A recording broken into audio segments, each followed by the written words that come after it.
Dinesh book से चर्चा चल रही थी हेल्थ अवेयरनेस और हमारे जो बुजुर्ग हैं उनका उपयोग देश के समृद्धि के लिए कैसे लेना, क्योंकि मंजिलें उन्हीं को मिलती है जिनके सपनों में जान होती है।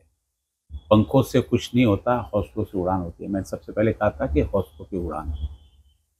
पंख रूपी जो चीज़ें चाहिए, यानी पैसा चाहिए, नहीं है। बहुत बड़ी टीम चाहिए, नहीं है।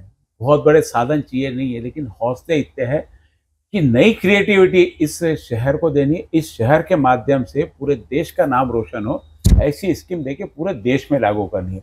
सांसद का काम यही होता है। हम अटके रहते हैं कि हमारे यहाँ के रोड, हमारे यहाँ उद्योग नहीं है, हमारे यहाँ एयरपोर्ट नहीं है। लेकिन देश की पॉलिसी में जो बदलाव आकर एक युवा और हमारे यहाँ के जो बुजुर्ग, जिनकी एनर्जी वृद्धाश्रम में जाती है, घर के अंदर बैठ के जाती है, जो कुछ नहीं कर सकते, जिन्होंने पूरे देश का संचालन किया है, जिन्होंने बड़ी बड़ी व्यवस्था को संचालन किया, रिटायर होने के बाद में उनके सामने प्रश्न हो जाता है कि वो 8 घंटे क्या करे। ऐसे बुजुर्गों को लेकर जो योजना दिनेश बुक के सामने, निश्चित रूप से अमरावती को इसका कितना उपयोग हो, लेकिन देश की ये पीढ़ी जो हम इसको सेकंड इनिंग वाली कहते हैं, जो जिनका वृद्धाश्रम में या अपने पोतों के साथ में या किसी पार्क में अपना समय बिताते हैं, उस समय को देश के लिए किस प्रकार उपयोग लिया जाए, इस चीज पे चर्चा आपसे चल रही थी।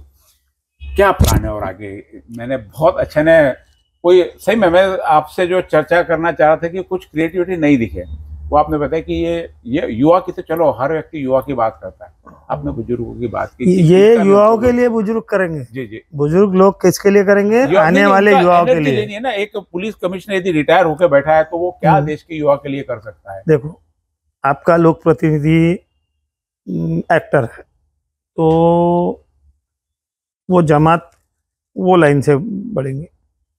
आपका लोक प्रतिनिधि क्रिमिनल है, वो हिसाब से बढ़ेंगे। आपका लोक प्रतिनिधि क्रिएटिव है तो वो प्रभाव जो सभा को डेवलप करेगा। आपका नेता रुग्ण सेवक है तो आपकी जमात भी, वो आपके कार्यकर्ता भी उसी प्रकार के हैं। आपका ऑर्थोडॉक्स है, अंधविश्वासु है तो वो पीढ़ी वो हिसाब से करेंगी। आपका लोक प्रतिनिधि अगर समाज का अच्छा सोचता है तो वो आपकी पीढ़ी भी वो हिसाब से घड़ेगी। अभी ये जो रिटायर लोगों की एनर्जी है वो एक क्षेत्र के में मर्यादित नहीं रहेंगी, वो अलग अलग क्षेत्र के रहेंगे। और वो लोगों को जब एक जगह बैठेंगे और उसके साथ में हमारा जैसा राजाश्रय रहेगा तो इसका फायदा आने वाली जनरेशन को होगा, युवाओं को होगा। युवाओं को सब चीज़ें खुलासेवार समझाना पड़ेगा। युवाओं को देश का अनुभव, देश का होश और युवा का जोश, देश का बड़प्पन समझाना पड़ेगा कि भारत देश महान क्यों है। कि एक भिखारी का भी मर्डर एक आधे पूंजीपति ने कर दिया तो उस पर भी कलम 302 लगेंगी। और भिखारी ने भी पूंजीपति का मर्डर किया तो उसको भी 302 लगेंगी। ये है अपने न्याय व्यवस्था की खासियत। ये न्याय व्यवस्था किसी पैसे वाले की, पावरफुल व्यक्ति की रखेल बने, ये चित्र बहुत विदारक है, ये नहीं होने को होना।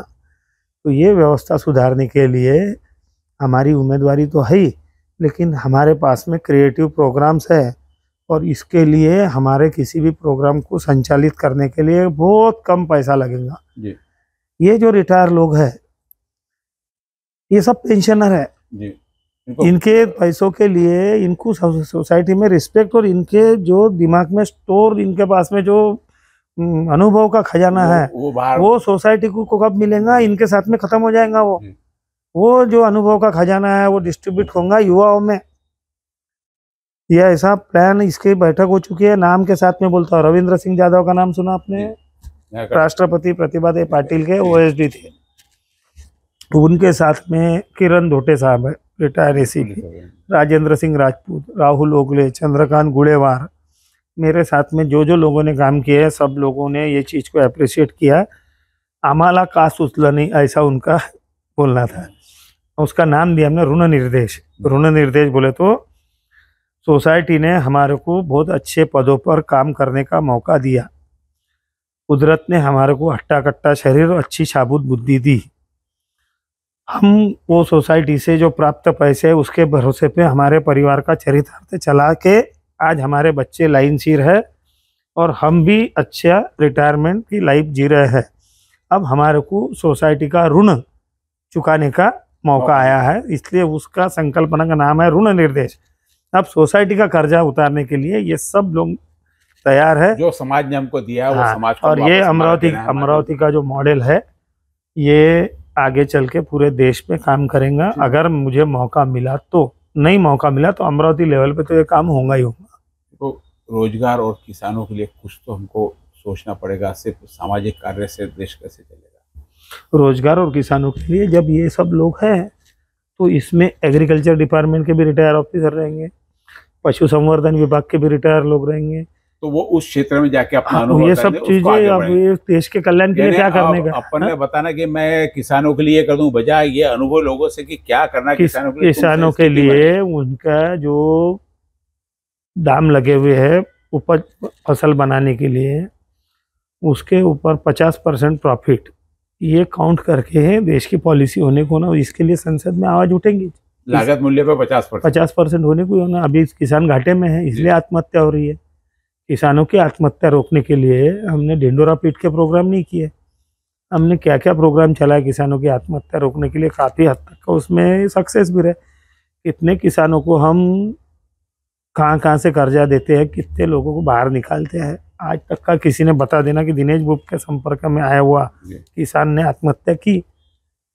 हमारे यहाँ गणेश उत्सव मंडल पे करीबन रोज के 100 लोग मुक्काम से रहते हैं।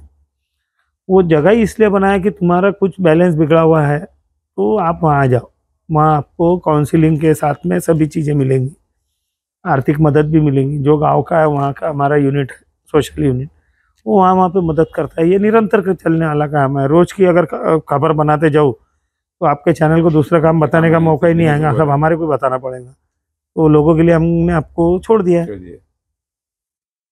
जैसे दिनेश बुब जो लोकसभा चुनाव लड़ने जा रहे हैं, एक नई सिस्टम, हर चीज में बात रोजगार और किसानों में आती है। रोजगार और किसानों के लिए किस प्रकार से जो अभी काम चल रहा उसी में पूरा सोल्यूशन निकाल के उन्होंने बताया। निश्चित रूप से आज का जो वर्ग इन्होंने रिटायर वर्ग है पूरा सक्षम वर्ग है, उनके पास पैसा, उनको पैसा नहीं चाहिए, उनके पास में निश्चिंत है। तो निश्चित रूप से युवा वर्ग को जो संदेश देना चाहता है, जरूरी नहीं कि हर व्यक्ति को नौकरी में, रोजगार नाम की भी चीज होती है, उसका इज्जत से वो अपनी 2 जून की रोटी कमा सके, खा सके, घर परिवार सुखी रख सके, इससे ज्यादा अपेक्षा किसी को बहुत ज्यादा रहती नहीं है। और उस अपेक्षा को किस प्रकार से इनके सपनों की उड़ान, क्योंकि मैंने पहले ही शब्द दिया, इनके सपनों की उड़ान, इनके सपने अलग है, इनकी उड़ान अलग है, इनके रास्ते अलग है, इनकी मंजिलें अलग है। निश्चित रूप से उस मंजिल में अमरावती की जनता भी शामिल है। आने वाले समय में अब जनता का प्रतिसाद दिनेश बुब को इन सारी चीजों के लिए कितना प्रतिसाद देता है ये तो अब समय बताता है। हालांकि कोशिश पूरी चल रही है कि आज यदि, तो एक पूछना रह गया, लड़ाई आपकी किससे? अभी ये 2 पार्टियां चल रही है, आप किसके साथ कंपटीशन में हो? हालांकि मैंने कोई भी ना कोई आपने बताया कि वो ऐसा, आपने सिर्फ अपना बताते गए, नहीं तो जो भी है पहले दूसरों की पूरी बुराई कर देता, वो बुरा है, वो बुरा है, और खुद के बारे में 2 मिनट मिलता उनको अच्छा बताने का। हमने जितने भी इंटरव्यू के अनुभव लिए होंगे, अभी आपने दूसरों के बारे में कुछ बोले नहीं, अपने बारे में बताया, तो थोड़ा किससे कंपटीशन है थोड़ा समझे। कंपटीशन अगर मेरिट की बात करें तो किसी से कंपटीशन ही नहीं है। हमारे आचार विचार अलग है, इनके आचार विचार अलग है। हम वोटों में तो गिनती लगेगी, वोटों में गिनती जनता ठहराएंगी। जनता को मैंने पहले बताया कि लोगों को लोक प्रतिनिधि कैसा होना। लोक प्रतिनिधि का एक किस्सा है, अभी 9 तारीख को घटित हुआ 9 तारीख को गुड़ी पाड़वा था। गुड़ी पाड़वा को संस्कार भारती ने प्रोग्राम रखा, पाड़वा पाठ। हाँ, वो मैंने भी 2 जमा का और बराबर है। तो वहाँ के प्रोग्राम में मुझे आमंत्रित किया गया, गुड़ी के पूजन के लिए बुलाया गया। हिंदुत्ववादी प्रोग्राम, हिंदुत्ववादी प्रोग्राम था, क्योंकि संघ परिवार का प्रोग्राम रहता। संस्कार भारती कई सालों से करती है और मैं हर साल वहाँ जाता हूँ। 1-2 साल बीच में कुछ कारण से नहीं हुआ, तो उस प्रोग्राम में मुझे आमंत्रित किया गया और बीजेपी के भी जो कैंडिडेट उनको आमंत्रित किया गया। उसके 15-20 मिनट के बाद में दाऊदी बोहरा समाज है, उनकी ईद थी, तो मुझे वहाँ आमंत्रित किया गया। तो वहाँ पे आमंत्रित किया गया तो वहाँ मुझे कांग्रेस के उम्मीदवार मिले। दोनों जगह आप कॉमन थे? मैं दोनों जगह कॉमन था। और दोनों एक खासदार है, एक आमदार है, वो लोक नियुक्त है। जी बात की गहराई समझिए। जी ये दोनों लोक नियुक्त रहने के बावजूद एक विचारधारा के लोग इनको बुलाते नहीं और एक जी। विचारधारा के लोग इनको और आप बुलाते नहीं। सब जगह। और मैं कारपोरेटर हूँ छोटा सा, जी मुझे दोनों विचारधारा के लोग स्वीकार करती है, क्योंकि मेरा समाज में का आचरण उस प्रकार का है और मैं छुपा के काम नहीं करता हूँ। मैं हिंदुत्ववादी कार्यकर्ता हूँ, इतने साल से शिवसेना का काम करते आया हूँ। बावजूद इसके दाऊदी बोहरा समाज के लोगों ने भी इज्जत के साथ में उनका सबसे बड़ा जो त्यौहार रहता है उसमें मुझे बुलाया, और संघ परिवार के लोगों ने भी मुझे उनके प्रोग्राम में बुलाया, बावजूद इसके कि मैं बीजेपी के अगेंस्ट में खड़ा हूँ। तो ये रहता आचरण का विषय। हम आचरण से कभी हम जात पात धर्म के ऊपर का काम करते हैं, हम राष्ट्रीयता का काम करते हैं, मानवता कल्याण का काम करते हैं, और यही काम में हमें समाधान मिलता है। आपको उस दिन का किस्सा बताया मैंने, शिवाजी महाराज के पुतले के स्थापना के लिए 11 महीने दरगाह बंद रही। उसमें किसी को बंदूक नहीं लगाया, किसी का मान मर्दन नहीं किया, किसी को बहुत हद तक का कन्विंस नहीं किया।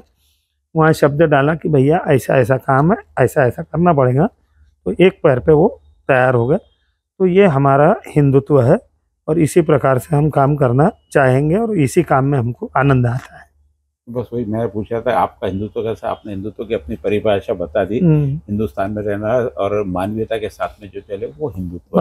हिंदुत्व किसी को भी हैरेसमेंट नहीं करता, किसी को निग्लेक्ट नहीं करता। हिंदुत्व सब कुछ हो सकता है, लेकिन वोट कमाने का जरिया नहीं हो सकता। हिंदुत्व आस्था का विषय है। अभी तो पूरा हिंदुत्व जीवन जीने की पद्धति है, लाइफ स्टाइल। हाँ, और मुझे तो कभी कभी चिंता ये होती है कि पाकिस्तान अगर नहीं रहता था तो कुछ पार्टियां तो भूखी मर जा रही थी। पाकिस्तान के नाम पे कई लोग चल गए, तो ऐसा है। ये फिर दिनेश गुप्ता बड़े स्पष्ट तरीकों से इन्होंने हिंदुत्व का मतलब बताया कि हिंदुत्व निश्चित रूप से राजनीतिक मुद्दा नहीं होना चाहिए और हिंदुत्व सबको लेके चलता है, सभी धर्मों को साथ में लेके चलता है, सभी विचारों को साथ में लेके चलता है। हिंदुत्व एक अपनी लाइफ स्टाइल, वो अपने लाइफ स्टाइल से जिसकी जिस प्रकार से लाइफ स्टाइल जीता रहे, एक दूसरे को कहीं भी निगलेक्ट ना करे, किसी पे आरोप प्रत्यारोप ना करे, किसी से नफरत ना करे। जो दो उदाहरण इन्होंने बताए, निश्चित रूप से हम देखें कि कई जगह हिंदुत्व यानी सिर्फ अल्पसंख्यक को परेशान करना इस नाम से हिंदुत्व है, लेकिन दिनेश गुप्ता ने आज हिंदुत्व की नई परिभाषा दी और एक स्पष्ट किया कि हिंदुत्व को राजनीति से दूर रखना चाहिए। इन विचारों के साथ में दिनेश गुप्ता लोकसभा में चुनाव लड़ने जा रहे हैं। अब आपका निर्णय है कि क्या विचार आपको पटते हैं, क्या सही में दिनेश गुप्ता लोकसभा में उम्मीदवार बन के यहाँ से सांसद बन के जाना चाहिए, ये निर्णय आपके ऊपर। बहुत बहुत धन्यवाद।